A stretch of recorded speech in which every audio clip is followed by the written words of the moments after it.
Tonight, a high-stakes showdown. President Trump weighs a strike on Iran's nuclear program. The decision that could send U.S. forces into war within hours. Plus, a Sunday sermon turned survival story as Russian missiles rained down on a Ukrainian church. The incredible story of faith under fire. And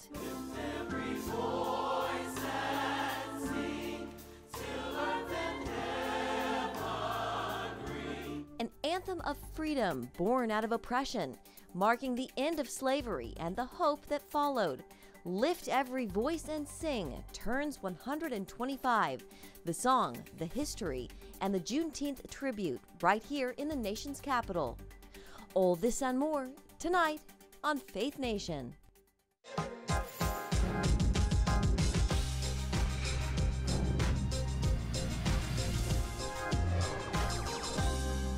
Tensions with Iran at a boiling point tonight as President Trump decides if and when to strike. Good evening in Washington, I'm Jenna Browder. As fighting between Israel and Iran intensifies, all eyes are on Washington for a signal on possible U.S. intervention. The Wall Street Journal reporting President Trump has approved Iran attack plans, but is holding off on giving the order. National security correspondent Caitlin Burke joins us now with the latest. Caitlin, we saw significant escalation from Iran today.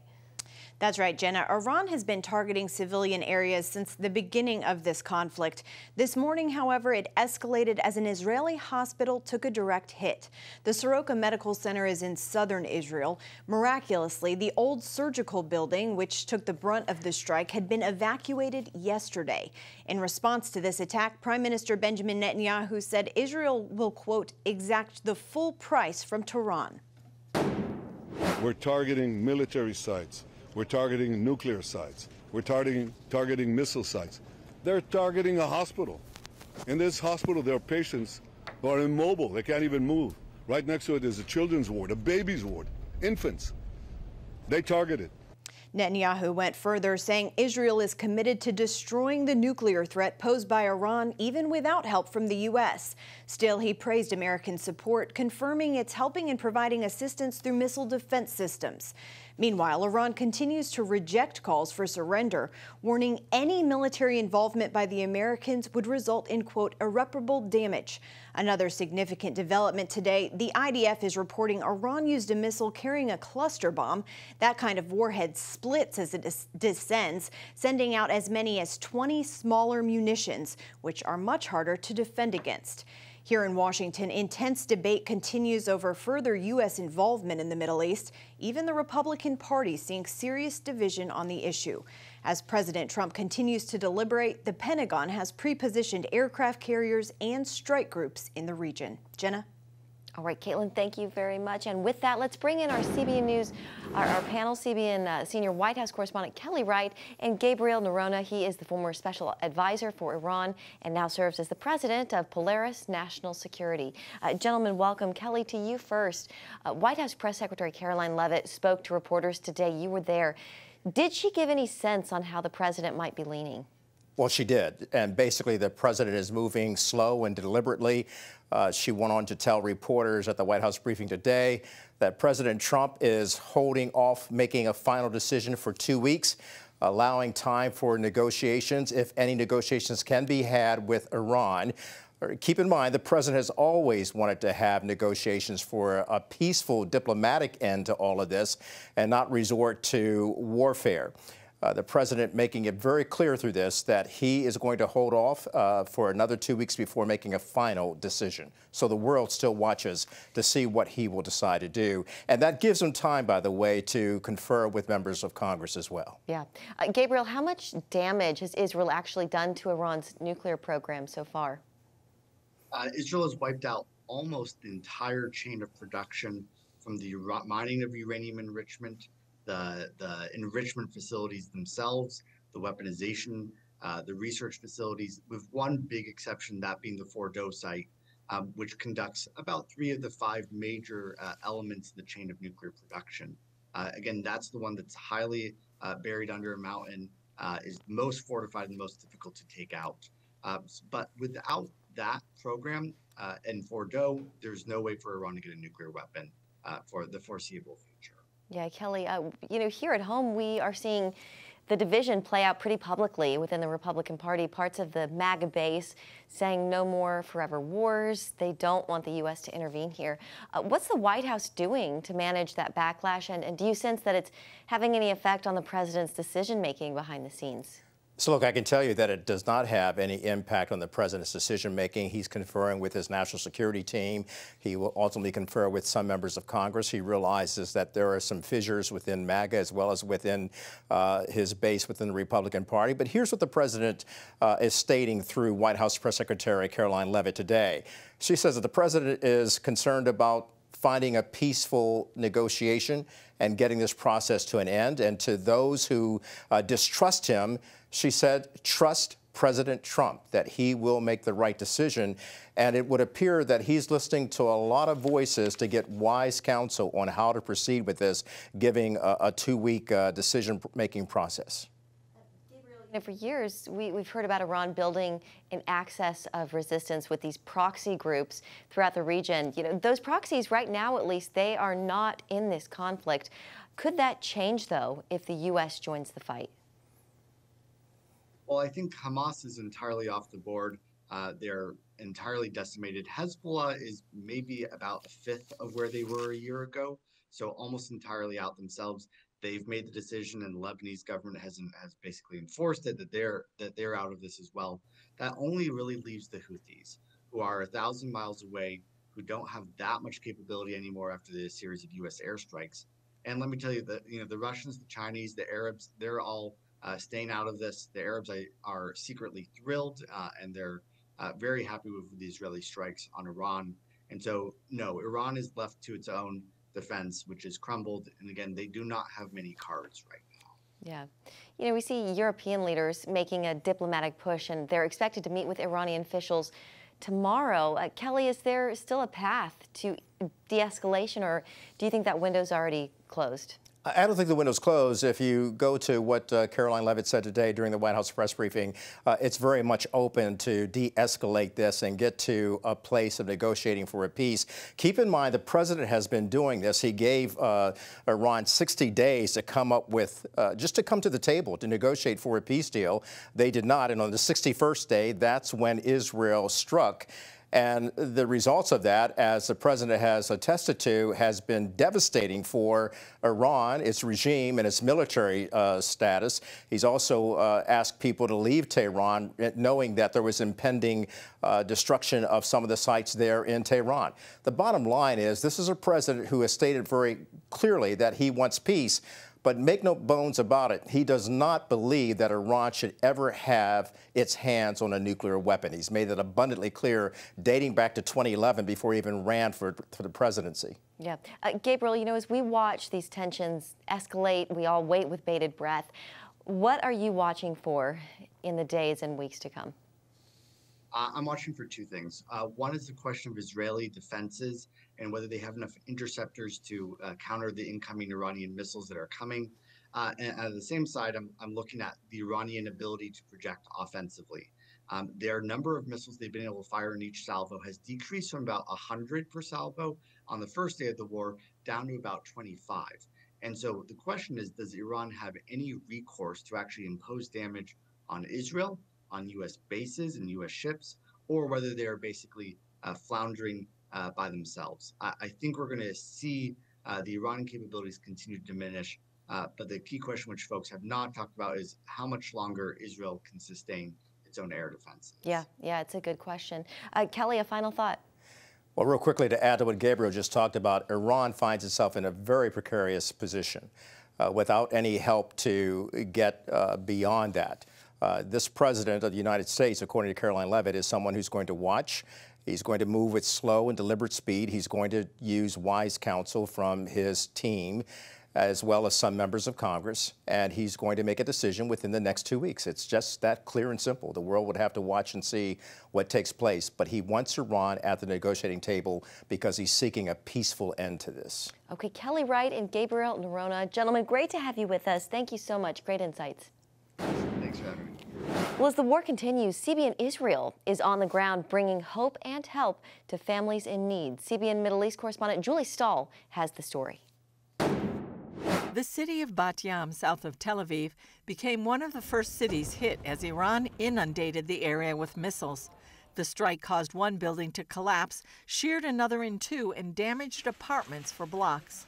We know that our enemies tried to target civilians, but this is why starting tomorrow we're going to rebuild this area. We have 75 buildings that took a hit.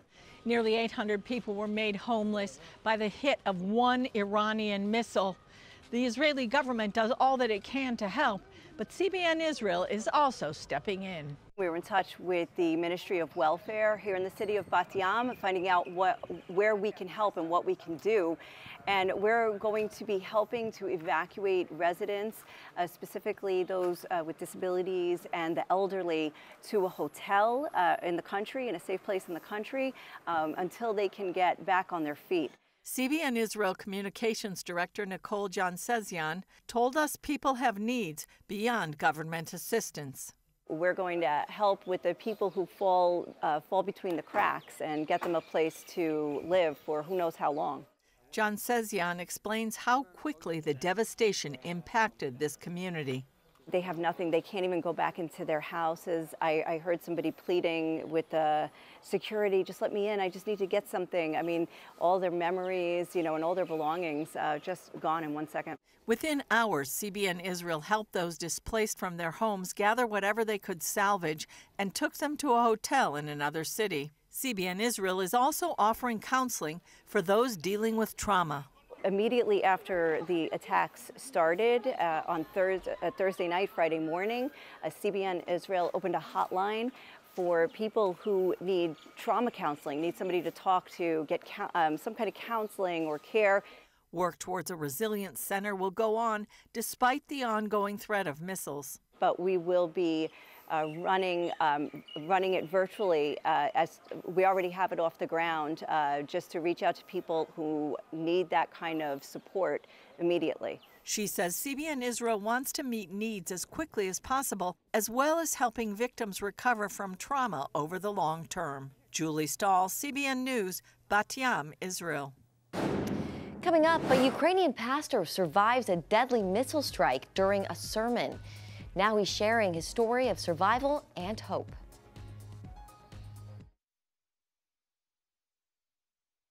Welcome back. Ukraine is still reeling from Russia's deadliest strike on Kyiv this year, a missile attack that killed 28 and injured more than 140.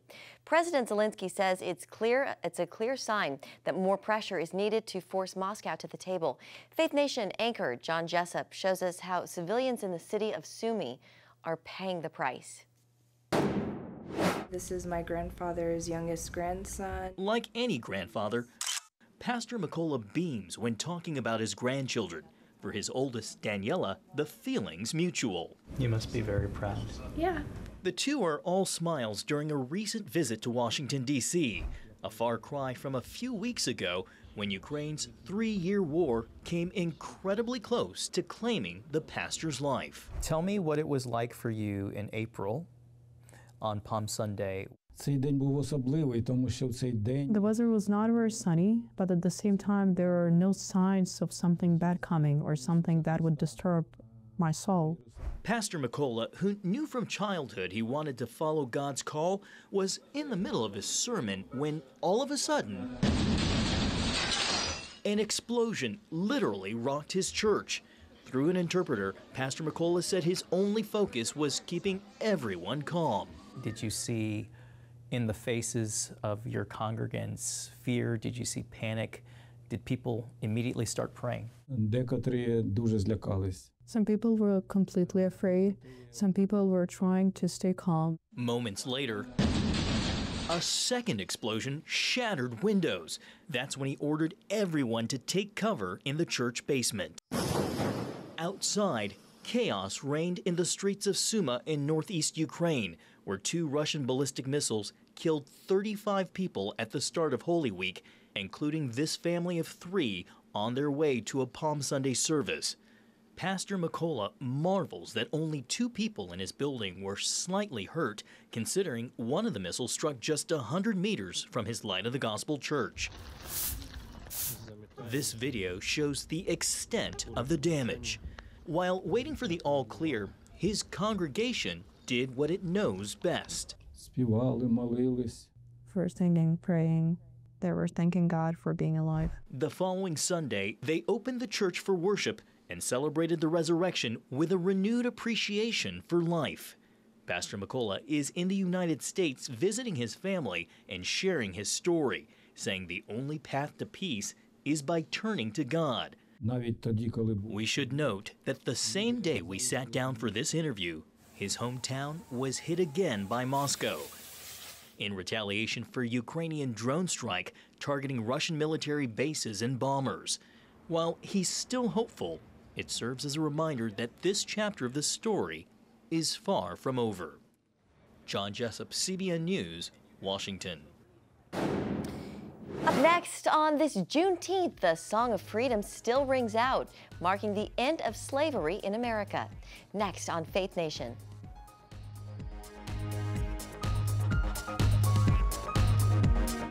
Download the CBN News app. One place for all of your news. Breaking news alerts. Watch CBN News Channel live. CBN News, because truth matters. Get the CBN News app today. Welcome back. Today is Juneteenth, a day commemorating the emancipation of enslaved African Americans.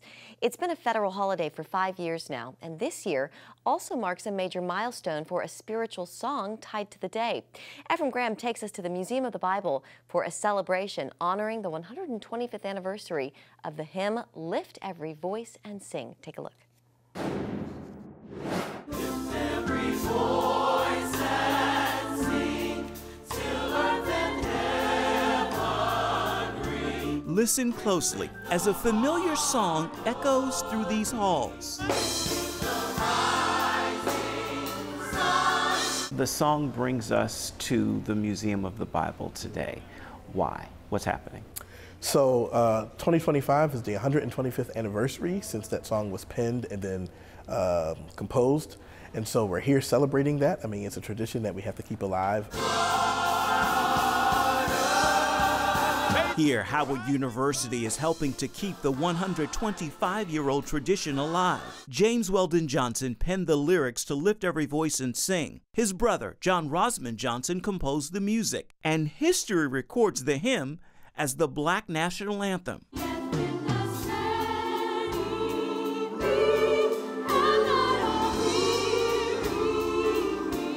What do we need to know about its history?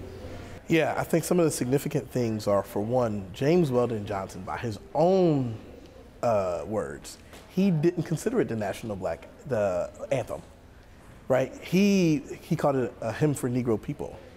It had a more universal approach. He was part of sort of what they considered race people of that time, right? Seeing everything they did as cultural uplift for Black Americans and for Black people. He never saw it as something separate from American culture, but something as a part of it. Right, so although we have rightfully claimed it as our own, as the Black national anthem, for its significance for what it means for us as a people, but it really calls us to unity. So when it comes to the history of Lift Every Voice and Sing, what stands out most to you in this song story?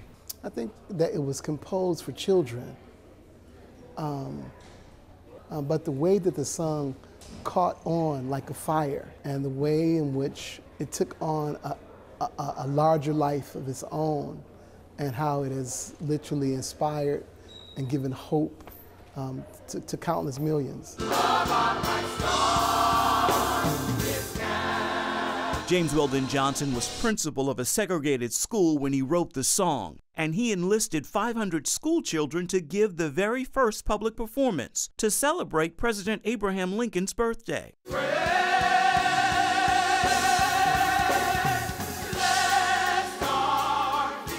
It's amazing how it's an imperative. And when I open Christian scripture, and I take the Bible and I open it up and it lays flat, shows up in Psalms, right? So it almost sounds as if it's the beginning of a psalm or a conclusion of a psalm. Lift every voice and sing, oh, give thanks to the Lord. It feels like scripture. It feels like text. Well, the verses aren't scripture, but they echo scripture. And we're at the Museum of the Bible, and I think it's very appropriate that this song is in the middle of what's happening right now.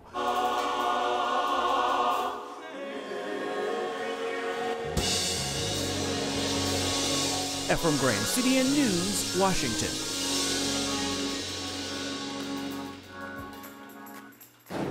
Thank you, Ephraim. And still ahead, a welcome distraction for sheltering Israelis. That's next on Faith Nation.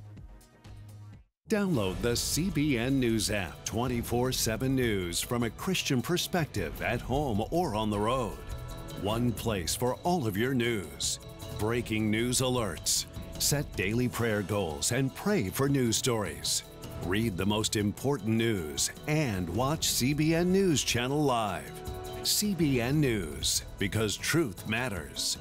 Go to cbnnewsapp.com to get the app today. Finally tonight, a taste of salsa dancing brings welcome relief to a group of Israelis seeking shelter. As Iranian missiles force Israelis underground, many are running for public shelters under parks, schools, parking garages. In one of these public shelters in the mixed Arab-Jewish neighborhood of Jaffa, a couple of Cuban salsa teachers offered to lighten the mood. The pair performed an impromptu salsa dance for more than 100 people.